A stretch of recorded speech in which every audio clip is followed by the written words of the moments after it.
कोविड-19 एक ऐसी महामारी है जिसके संक्रमण और रोकथाम के तरीकों को जानना बहुत जरूरी है। आइए हम आपको इसके बारे में बताते हैं। कोविड कोरोना वायरस से होने वाली बीमारी है जो खांसी और छींक के दौरान नाक और मुंह से निकलने वाली बूंदों से फैलती है। जब हम संक्रमित व्यक्ति के संपर्क में आने से सांस लेते हैं। संचरण के लिए दो मुख्य मार्ग हैं, श्वसन मार्ग, संपर्क मार्ग, स्पर्श के माध्यम से।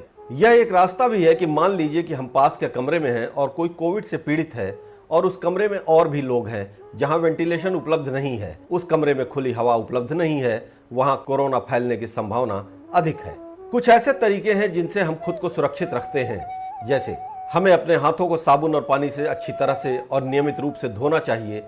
हमें ऐसा मास्क पहनना चाहिए जो नाक और मुंह दोनों को अच्छी तरह से ढके ताकि हमारी बूंदें बाहर न जा सकें। और अगर हम कपड़ों का मास्क पहनते हैं तो मास्क भी ट्रिपल लेयर्ड होना चाहिए ताकि फैलने की संभावना कम से कम हो।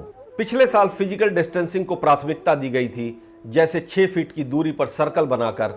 अब हमें फिजिकल डिस्टेंसिंग का इस्तेमाल करना होगा। हमें आमतौर पर इस्तेमाल की जाने वाली सतहों जैसे दरवाजे, मेज, कुर्सियों, रसोई की सतह, पंचायत घर, दुकानों को स्पष्ट रूप से साफ करना चाहिए क्योंकि ये नियमित संपर्क में हैं।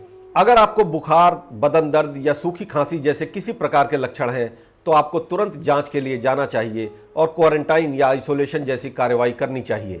उपरोक्त चरणों सहित टीकाकरण को भी प्राथमिकता दी जानी चाहिए क्योंकि टीकाकरण इस वायरस के खिलाफ हमारे शरीर को प्रतिरक्षा प्रदान करता है और साथ ही गंभीरता भी कम हो जाती है ताकि हम कोविड सुरक्षात्मक उपायों का पालन कर सकें। हम घर पर, काम पर, यात्रा के दौरान खाना पकाने, खाने, खिलाने, शौचालयों का उपयोग करने के बाद, बच्चों के तल को साफ करने, बाहर से कार्यस्थल घर आने के बाद, देखभाल करने के बाद, घर पर, काम पर, यात्रा के दौरान साबुन और पानी से बार बार और अच्छी तरह से हाथ धोते हैं। बीमार व्यक्ति द्वारा किसी भी साबुन का उपयोग किया जा सकता है। स्वास्थ्य मंत्रालय का निर्देश है कि हमें 40 सेकंड के लिए साबुन से अच्छी तरह हाथ धोना चाहिए।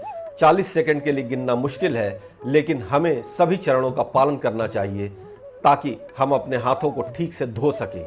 मास्क के बारे में कुछ और जानकारी ये है कि हमें मास्क कैसे पहनना चाहिए। शुरू में सभी ने ठीक से मास्क पहना था, लेकिन जुलाई या अगस्त के बाद मास्क पहनने का तरीका बदल गया, जैसे नाक और मुंह के नीचे मास्क पहनना।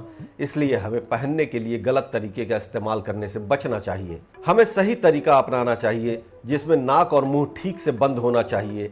अगर हम खुद को कोविड से बचाना चाहते हैं तो मास्क पहनना जरूरी है और साथ ही बाजार जाते समय, बच्चों को देते समय या बाहर से दूध लेते समय भी मास्क पहनना चाहिए। एएनएम या डॉक्टर या यहाँ तक कि परिवार के किसी सदस्य से बाहर मिल रहे हैं ताकि हम खुद को कोविड से बचा सकें। अगर हम सामुदायिक बैठक या सभा कर रहे हैं तो भी मास्क पहनना चाहिए।